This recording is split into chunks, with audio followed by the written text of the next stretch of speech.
There are so many ways to set yourself apart as a cinematographer, but with such a competitive industry and so many genres of filmmaking, how do you make your work stand out from the rest? There's one thing I see cinematographers not doing, and something I struggled with for a long time. In this video, I'm going to show you how you can develop a style as a cinematographer and get consistently hired for the work that you want to create. As a cinematographer, you're just not a camera operator or someone who tells other people to position lights. You're a visual storyteller. You're an artist or a creative that is trusted to bring a vision to life through a lens, and more specifically, your lens. The number one thing that cinematographers aren't doing early on in their careers is developing their own style. But how do you define your own style while following the story and staying true to the director's vision? This is a journey of self-expression that requires research, experimentation, collaboration, and adaptation. It's ultimately finding that personal flair as well as staying true to the narrative with creative integrity.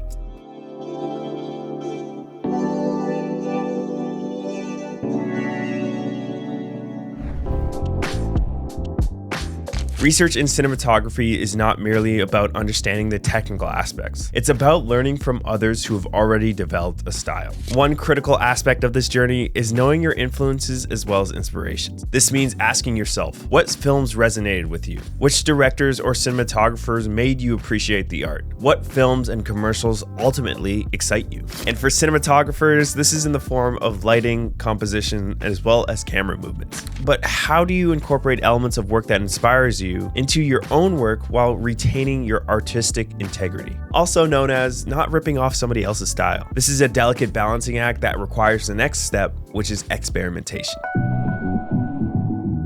Now that you have the basis of the vision you want to create from your inspirations, consider the tools at your disposal. This could be in the form of lenses, filters, different types of cameras, lighting setup, movement techniques, camera angles, and media formats. Each of these tools present a unique opportunity to sculpt your visual landscape, evoking diverse effects and moods that resonate with the narrative that you're trying to create. Ultimately, it's great to experiment, but the mindset is so much more important.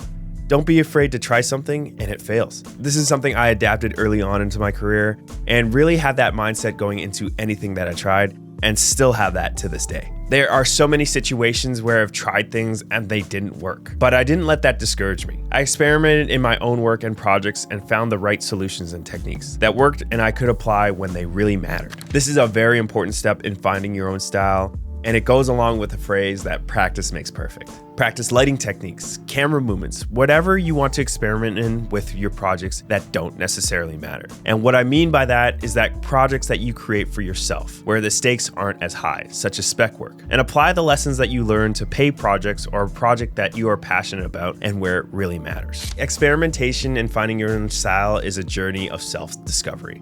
But you can get there a lot faster with the process of collaboration and finding your own team. Collaboration in cinematography means that there is a bigger goal and a bigger vision in mind, and ultimately getting together to create a film, movie, or commercial that everybody wants to create. It's like putting together a puzzle where everyone has a piece that fits together to create the whole picture. And this is the whole point in terms of having so many strengths and weaknesses and collecting those strengths together to create something with the bigger vision. When you collaborate, you get to hear different ideas and learn from each other. This will ultimately take you further and help you get to your style even faster. When I was trying to develop my style solo, I remember how hard it was. I really got stuck in my head a lot, and I was questioning what if I was creating was even good. I didn't have others to bounce ideas off and keep me aligned with what I was trying to create. When I started working with a team, everything changed. I felt more creative as there was so many good ideas and opinions about the project that could be executed. And this newfound collaboration really sparked creativity across the board, especially finding my own style.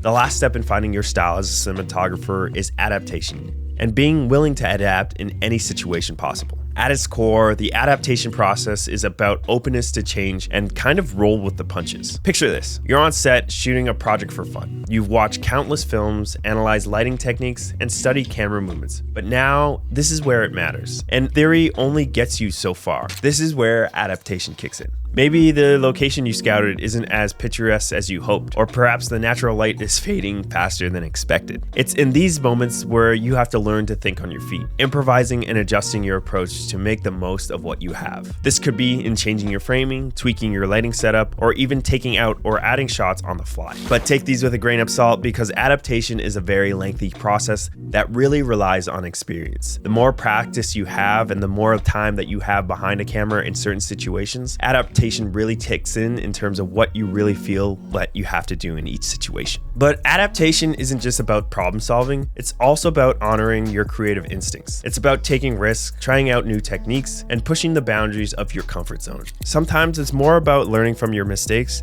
than necessarily learning from what you did right. There's been lots of moments in cinema history where there have been happy accidents in terms of framing, shot selection, and so many other aspects. And I've experienced this so many times, and I've learned so much from it. Out of these situations, you'll find things that you liked and didn't like, things that worked and didn't work. It's important to understand that this is an iterative process in terms of finding your style as a cinematographer. And if you understand that as a basis, you'll get there a lot faster. And the main benefit of this all is having work that speaks for you and that is consistent. Consistent work is the way you get hired in this field. And if you want to follow these steps, you'll be well on your way there. A project that I want to talk about is a project that I created for myself over the span of 6 months. And this was Yasuke's Scarborough Forever.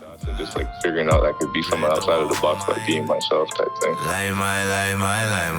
For this project, I was challenged by Jason to really develop my style as a cinematographer. He asked me the question, Zachary, what kind of work do you want to get hired for? What kind of work makes you happy in terms of what you want to create? And this was a project that I was passionate about because I was telling a story of somebody I knew who had a really good story and telling the story of where I grew up in, which was Scarborough. If we talk about everything that we just learned from research, collaboration, experimentation, and adaptation, I applied all these things to this project. And this was everything that I learned in the past. And I'd like to just really hammer home with the fact that this is an iterative process. This is a spec commercial that we created together at Tenfold. And this was probably the maybe 5th spec commercial that I created. And this is one that I was actually happy with. There are so many projects that don't see the light of day, especially when I was experimenting and trying my own style. But there were so many things that I learned from those projects, from lighting styles, camera movements, and really dialing in with things that I like. I like to look at it as a whole umbrella, and everything that I've learned from all those projects really came together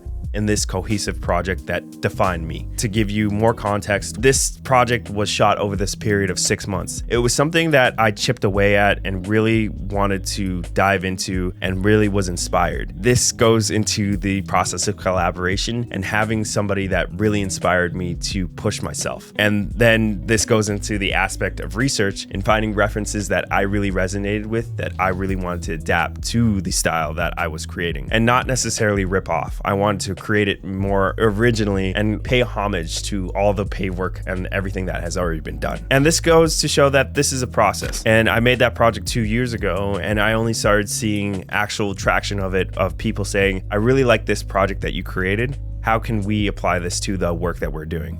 And it's the adaptation of that project to other people's work. Everybody sees the work and dedication and a certain style that you can really see through. If it was something that was a completely ripoff, everybody can see through that. And it's just really important to realign with yourself, especially going through all these topics, and kind of give yourself a checklist so that you don't fall into the trap of creating something that you're not happy with. If this video resonated with you, we just launched our first cohort course, which starts July 1st. We'll be spending 5 weeks with our students, teaching them exactly how to find their style, create intentional spec work designed to sell, and how to use these projects to brand yourself. Right now, we only have a capacity of 50 students. And if you want to become a founding member, as well as join our first cohort, check out the link in the description below.